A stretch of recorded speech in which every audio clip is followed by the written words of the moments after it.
Hello everyone, welcome to another one of our Silmarillion or Tolkien Bible studies. Today we're going to be discussing the topic of Sauron. And once again, to clarify, for those of you who may just be joining us, you're just like, I know that name, the terms Ainur and all these different Melkor, who's that, and all these different themes and ideas that may have just been drawing you into these topics and studies. If you're familiar with the Lord of the Rings films, we're not going to be discussing those as of yet. We're going to be going through Tolkien's works, particularly his literary work in the prequel, so to speak, of his account of how Middle-earth came into being, the parallels biblically between the God of the Bible and the God of Middle-earth, the Valar being the angels and their parallels to the angels themselves, as well as reflections of the characters of Christ. And as well, in more obvious terms, recapping these things for you thus far, Melkor, or Morgoth, as he was later determined and called, as a parallel of Satan. But just like Satan himself is not the only evil being in existence, he has acquired a great number of followers throughout time. Today we're going to be discussing the foundation, the biblical parallel and example that Sauron gives us of what evil is all about, where it's ultimately to be found and determined, and how we can avoid finding ourselves in the same place. So, starting in the book of John, chapter 43 through 45, this is going to be the basic summary of Sauron's character as far as how Jesus himself would describe it, and with what I am simply proposing, I'm not asserting the fact this was Tolkien's intention, but the purpose of this ministry is to just basically take everything and anything that we find near and dear and close to our hearts and say, that doesn't have to stay secular. I can use that to point me back to God. So if you'd like to join us in that journey to hear a Christian perspective on these things, or perhaps have a new reason to appreciate these things as Christians going forward, or perhaps you just want a summary origin story of Sauron himself, I'd be more than happy to do so. But we're going to begin in John 8:43, where Jesus, speaking to a group of Pharisees who had the appearance of very pious and holy people, but ultimately their hearts belonged to another master. He said this, "Why do you not understand my speech? Because you are not able to listen to my word. You are of your father, the devil, and the desires of your father you want to do." Underline that portion in your Bible, because that's going to be key in understanding the foundation of evil. He was a murderer from the beginning, and does not stand in the truth, because there is no truth in him. When he speaks a lie, he speaks from his own resources, for he is a liar, and the father of it. But because I tell you the truth, you do not believe me. Now, this point being made by Jesus aligns very well with how Tolkien represented Sauron, in that when comparing the two's resumes, so to speak, like, what kind of person would you describe yourself as? If they were signing up for eHarmony and you got a little 21 sections, like, what kind of person would you describe yourself? Naturally, they'd both probably fill in that article with evil. But the funny thing is, if you're going to say, well, who's more evil then? Morgoth or Sauron? Well, Tolkien actually explained it pretty straightforward. He said, in all the deeds Melkor, the Morgoth, upon Arda, in his vast works, in the deceits of his cunning, Sauron had a part, and was only less evil than his master, in that for long he served another, and not himself. Meaning that essentially the only thing that made Sauron less evil wasn't in what he did, what he looked like, what he accomplished, but ultimately in just the fact that Morgoth was doing it before he did. That ultimately Sauron wasn't the first one to introduce these things. So naturally, understanding and seeing why it's not hard to understand why the origin of all evil is going to be greater in corruption than those who follow him, just like any false prophet, Satan is always going to be worse than them. I mean, you could literally be the capital F false prophet from Revelation 13 and ultimately acknowledge the fact that Satan is going to be greater than you because he came before you. He was doing this before it was cool. But as much as a hipster as we would call him, understand, you can't really say someone's more evil than another, because evil is not really a term of measurement. It's just a status. It's an identity. It's accomplishing the same things. So understand that just like Tolkien pointed out, in that Sauron's whole goal, life mission, and purpose, even after Morgoth was locked in Namo's realm until the time of Dagor-Dagorath, which we'll discuss on a later date. For those of you who don't know, that's the battle to end all battles.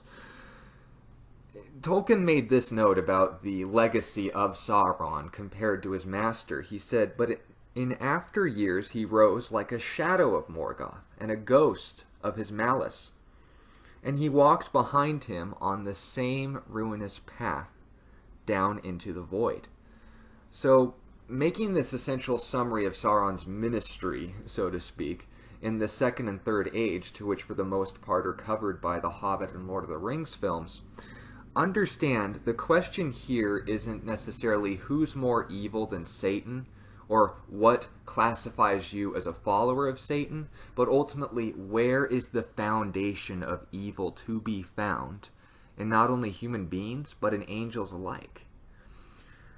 This is the premise of this study. Based on Tolkien's illustration through Sauron, we can understand through the Bible the foundation of evil is not in appearances nor in actions, but ultimately in the heart, in that whose desire you want to see done. The first thing I need to clarify is the fact that evil is not always found in appearances. Now note, I say not always because usually, for those of you who enjoyed the classic 90s cartoons back in the days, when we had that one station, it was just Saturday mornings that we could get accomplished into those things, and you actually had to get up instead of using a remote, and we use holograms now and that whole kind of deal. It was definitely an interesting time in that the way that they presented the bad guy was always in, the dark trench coat and the malicious long mustache they would twirl, and tying the girl to the racetracks. Obviously malicious actions, obviously malicious appearance. But then you move and transition into the real world, and you start to say, man, it seems like everyone I meet that I would classify as a bad person didn't start that way, or at least didn't give the impression thereof. And vice versa, it seems like the people I would be most inclined to avoid at first impression actually have a lot more going on the inside than I would want to be a part of, than the people who generally look like they have more to offer. And that's the interesting thing, because Paul made this same point in 2 Corinthians chapter 11, verses 13 through 15, that Satan is gung-ho about making himself look like something that he isn't. For such are false apostles, deceitful workers, transforming themselves into apostles of Christ. And no wonder, for Satan himself transforms himself into an angel of light. Therefore, it is no great thing if his ministers, his servants, also transforms themselves into ministers of righteousness, whose end will be according to their works. So note, when all is said and done, we're going to obviously be able to see the ultimate result of whether or not someone was actually Hitler or someone was just a decent World War I veteran who was trying to get his country out of the Depression. Actions and appearances will ultimately be shown when all is said and done. The final eulogy of a funeral is going to determine what the ultimate value and impact your life had on the world is going to be. But understand as well that just like we see in Scripture that the most corrupt of individuals aren't necessarily the ones who express it, who informed their face of that being the state of their heart, to use as common a term as possible. Understand Sauron followed the same rules, because Sauron wasn't always called Sauron. Following the previous study, he changed his name just like his master. He was once called Myron, and Myron was a Maya. And for those of you who don't know, a Maya is essentially the same species of individual that Gandalf and Saruman and Radagast, and if you go by the War in the North, Shadow of Angmar type deals, Palando and Alatar, the 5 wizards, I know that's fan fiction, but you can humor me. The 2 blue wizards, well, I'm not sure what their names are. I'll quote Tolkien directly on that. The point I'm making is this. Sauron was no different than Gandalf at one point.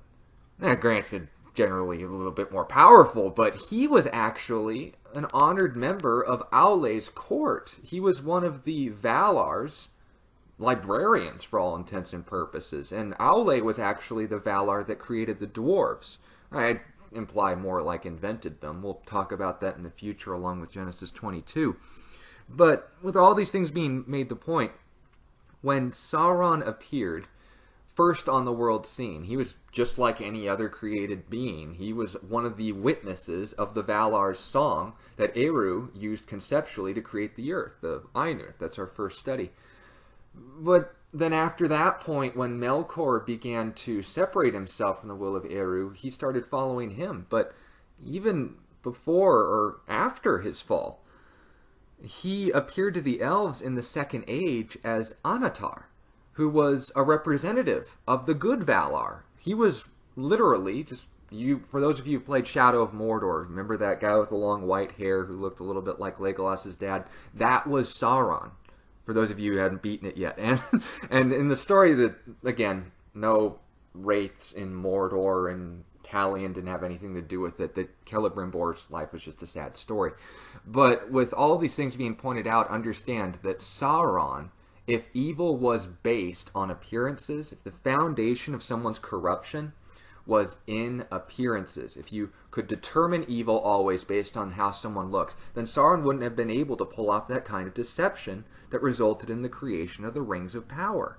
In the same way, Satan wouldn't be able to convince us that sin is going to accomplish anything but destruction in our lives because it generally looks appealing. That's the whole point, is that evil isn't determined by appearances. Otherwise, Satan wouldn't be specializing in that regard. But going even further beyond this, it's not in appearances just like it isn't necessarily in actions. We know the bad guy tying the girl to the racetrack and she's crying out for help and the guy has to come on his horse and save her. The stereotype hero versus villain scenario. John Wayne and all that. But you have to say, okay, we look at the guy tying the girl to the racetracks or the train tracks and seeing the train coming at them. Okay, intent to murder, that is bad, you are bad guy. But hold on a second. Are the most evil people we've seen in history always foundational in that everything that they do is evil? Well, again, you'd have to say no, because if evil people could only do evil things, sure, they would look appealing, but they would be helpless to do anything but bad stuff. And even then, this doesn't necessarily prove anything, because the natural result of what comes out of your life has a different source than just your actions. And by this I mean we're going deeper than just what comes out of you, because can good people sometimes do bad things? That doesn't make them bad people, it means they've made a mistake. So what's the determining factor of an evil person? Well, I consider Jesus' perspective on the matter. Luke chapter 6, verse 43. For if a good tree does not bear bad fruit, nor does a bad tree bear good fruit. For every tree is known by its own fruit. For men do not gather figs from thorns, nor do they gather grapes from a bramble bush. A good man out of the good treasure of, underline this, his heart brings forth good. And an evil man out of the evil treasure of his heart brings forth evil. For out of the abundance of the heart, the mouth speaks. Notice that Jesus draws the source of corruption as what is proven by what comes out of your life. But where's the source? Is it in the deeds or the attitude, the heart that motivated them? Just like we saw, and like what was mentioned previously, when Sauron's master was locked up in Namo's realm, which is just basically the underworld, until the time of Dagor Dagorath, where just like in Revelation 20, we'll do this in a later study, he will be shortly allowed to escape for a time, gather everyone that has ever been under his influence at one time, and they're going to just duke it out. What did Sauron do in the meantime? Did he just kind of improvise? No, I directly quoted the Silmarillion. He took up his master's mantle and essentially wore on his wristband what would Morgoth do, and shook it like a magic 8-ball whenever he made a decision. He said, would my master have done this? Well, okay, he's gone, but I was his chief lieutenant, second only to Gothmog, but he's in there too. So, more on him later. When we discuss all these things and Sauron was allowed to continue, what was ultimately his motivation, his driving factor? What made him the evil influence that he was? It wasn't in his actions, though that definitely proved what was going on inside. Nor was it even in his appearances, because who can tell what's going on the inside when the outside looks pleasant? It looks like a representative of angels. It's in the heart. And Sauron's heart was to say, well, it seems like everyone's sorting out their business right now. The dwarves, the elves, they got over that whole misunderstanding.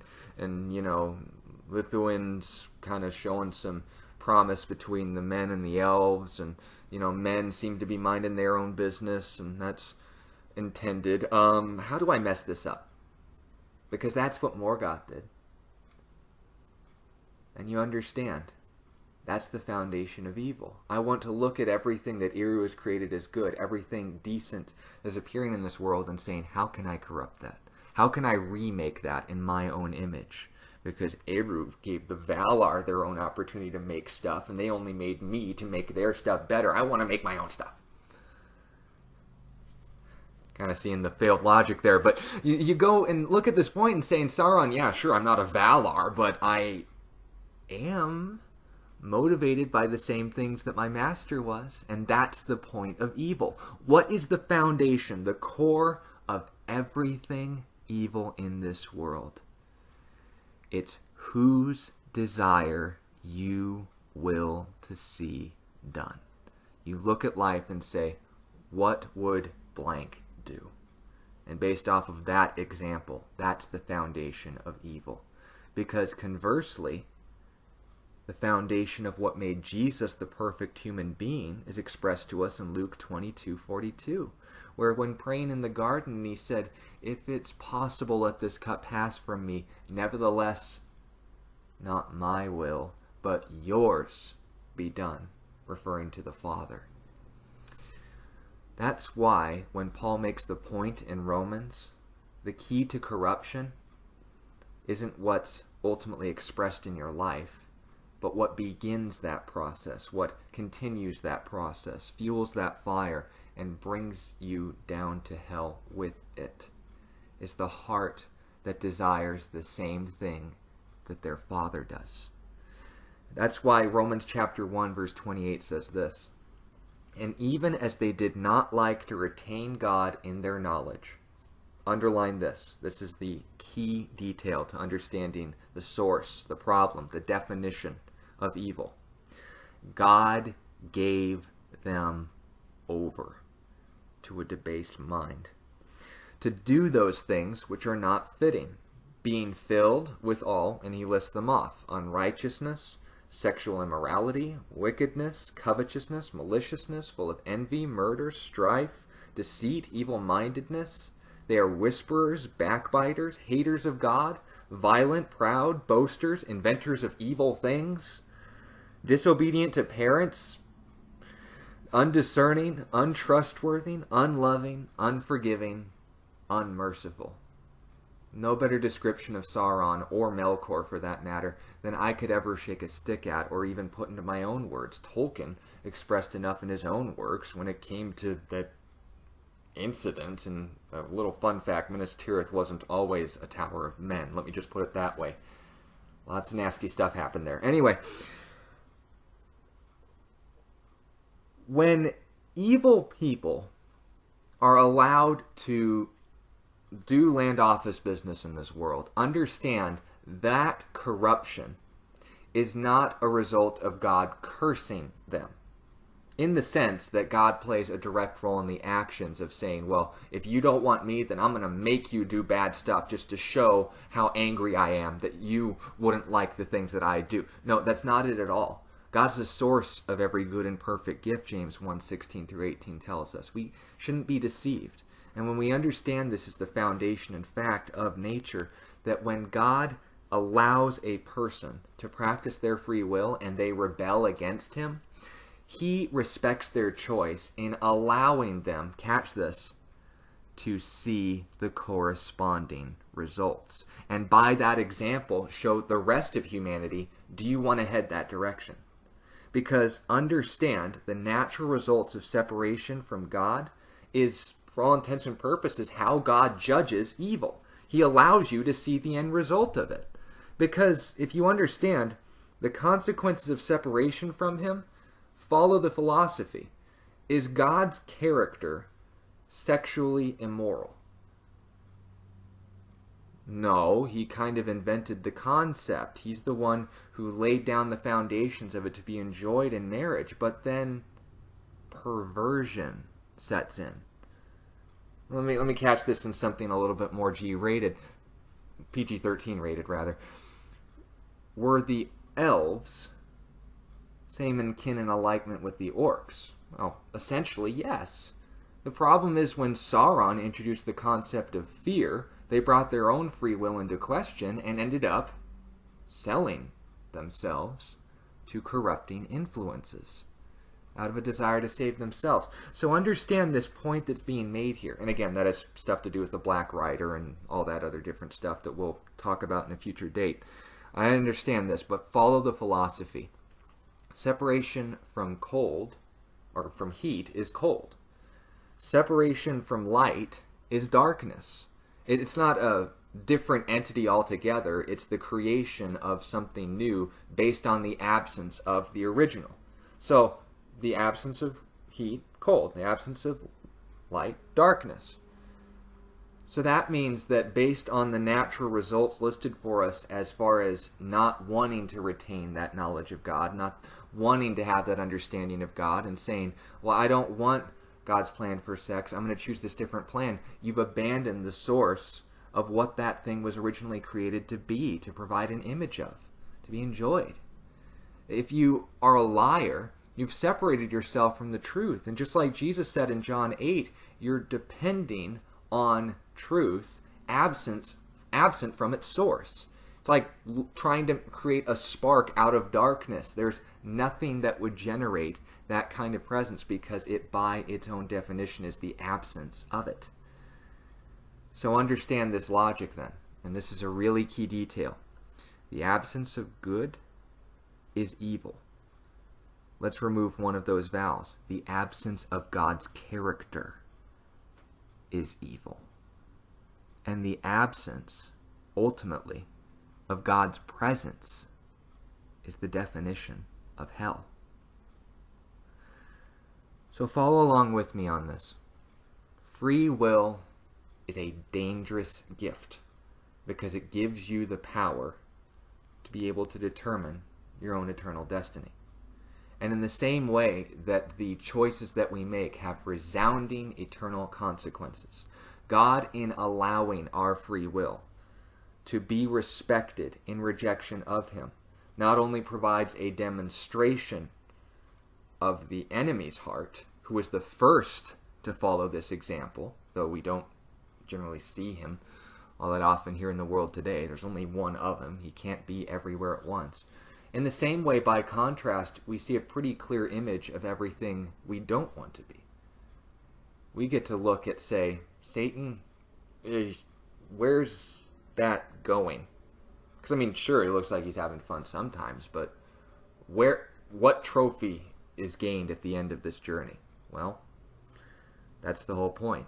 Is God's not only like the Iru of Lord of the Rings, of Tolkien's work, in that he allowed Mairon, just like Morgoth, to separate himself from a personal relationship with him and see the resulting consequences, an example to the rest of the Maiar. God also allows each and every one of us to see and to choose our gods.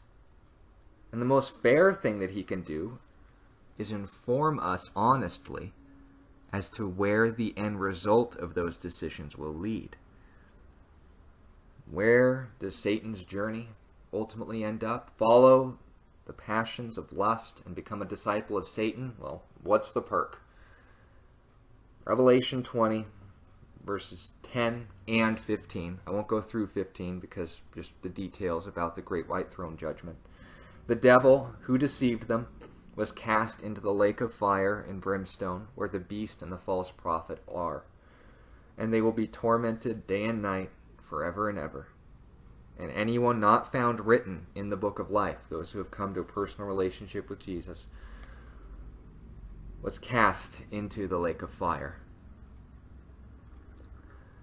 That's not a future I would want to emulate, because understand our definitions here. What is the lake of fire? What is outer darkness? What is Gehenna? What is hell itself? Well, it's God saying, all right, you don't want me? Go ahead. I will not be with you there, but don't complain when I take all my toys with me as well. The gifts of things like life, peace, hope, love, purpose, relationships, oxygen. I mean, for crying out loud, molecular stability. I can't even imagine what that kind of existence would be. But in contrary-wise, follow Jesus, obey his commandment to believe that he died to save you from your sins, and trust him going forward that he hasn't changed his mind. 3 verses later, Revelation 21, verse 3. And I heard a loud voice from heaven saying, Behold, the tabernacle of God is with men, and he will dwell with them, and they shall be his people. God himself will be with them and be their God, and God will wipe away every tear from their eyes. There shall be no more death, nor sorrow, nor crying. There shall be no more pain, for the former things have passed away. Satan's goal for your life, and take this statement in its full context, is the same as God's. For you to become more like him every day, and ultimately be with him forever. I don't recommend that on Satan's end, considering that where he's going doesn't include anything good. Quoting Sauron directly on this, there is no life in the void, only death. But likewise, Jesus is quoted as saying in John chapter 10 and verse 10, I have come that they may have life, and may have it more abundantly. Those are your options. I hope you make a wise decision. Thank you for your time and listening to the study. I hope it's been a blessing to you. If you would like to encourage the ministry, you know where to go. If you'd like to leave sincere questions about the topics we've discussed, leave them in the comments below. That's what it's there for. But most importantly, if you know someone who's familiar with Tolkien's work, but perhaps not these biblical parallels and applications, if you have a Sauron fan in your life, and perhaps this would be a good opportunity to meet them where they are at, please share this study with anyone you feel would be blessed by it. Thank you for your time and listening to the study, and once again remember that Jesus loves you.